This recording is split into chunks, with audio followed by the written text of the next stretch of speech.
Welcome to the Wolfchase Toyota Insider on the Memphis Tiger Network. I'm Jeff Brightwell alongside Richie Grant. And Coach, things starting to move for you now. We're all about midway through the season. You're coming off a big 5-0 win over Drake, a game that you guys, one of those games you didn't mess around with. You kind of put them away, and I know that had to feel good.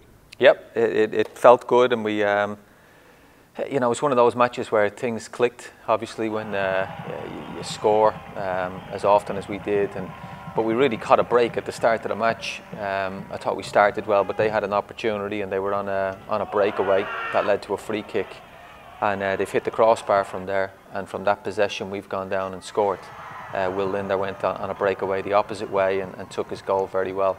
And from the timing of that goal, we never looked back, you know. And there was some great goals in the game for us. It's always kind of funny, I guess you could say, how momentum swings like that. That's basically a 2-goal swing. If that ball ricochets the other way off the crossbar and goes in, you're down 1-0. Instead, you're up 1-0. It's a big part of our sport, and we've seen it from both sides this season. And so I thought the lads did well. We came down, we scored, Will scored, and Louis knocked in a great free kick after that, and that really that put us on the front foot going into halftime up 2-0 was a strong position for us. It's always got to feel good too when the team kind of feeds off the momentum and puts the game away like that. The whole team. There was great energy there. It was a super crowd out there. I want to give a lot of credit to our marketing staff. You know, we had 1,000 folks again at the game, so it was really neat. But the players responded very well to that. We had, you know, the score allowed us to play, get a lot of bench players in. Dutchie scored his first ever goal. It was a super goal. I've been laughing with him. It was the first goal he ever scored in his life, training included. So he scored. There was a peach of a volley, and just everything we hit was really clean on the night. You're back at 500 now with a win, 3-3-1. You've strung together a couple wins. Do you feel this team's momentum building and kind of building together? Is this where you saw this team starting? Very much so. Coming off 2 shutouts, which is just as important for us, you know. We talked about trying to get on a roll. That was a big part of. It's a big part of us getting confidence. So we're playing our best football now, you know. And like you said, the season is played in a bit. We're 7 games in, so. You know, we're getting close to the halfway point, and you hit October and you get into a string of conference games. So I'm really pleased with the way we're playing. I'm mostly pleased with the contributions of, you know, last year we were a 13, 14-man squad in terms of the amount of players that played. And this year we're 15, 16, much deeper. And the lads came in the other night and did really well. And that's with some young lads really pushing for next year, for the future. But so it's nice to be deeper. Players know their role. Shane Keeley came back into the squad the other night in his first game, and he set up Mark on his goal, and he looks like he's a lad that's really going to contribute this year. So all round, very settled as we go into the league here.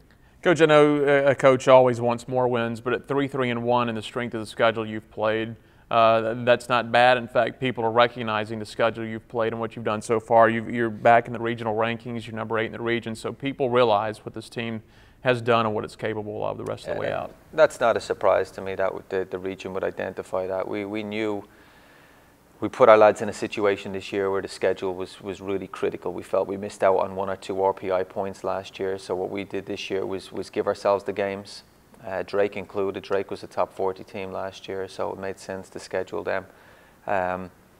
But I'm hoping that level of competition prepares us well. We talked to the boys this morning about the quality of conference, because regardless of how you've done, conference games tend to be a little bit tighter. Right. But I do believe that by playing a Big Ten team, a Pac-12 team, Missouri Valley teams, that we're setting our team up for success later in the season. You mentioned success later in the season, and don't want to get ahead of ourselves, but being even in a regional ranking, it does mean that right now, through 7 matches, you can control what can happen toward 100%. The end of the season. We always have. It's one of the things I love about our schedule, and we have a mature group. You know, the game against Marshall is massive. They're 6-0, so we completely control our own destiny here. We can put ourselves in a strong position, and to do that, we need to win on tomorrow night.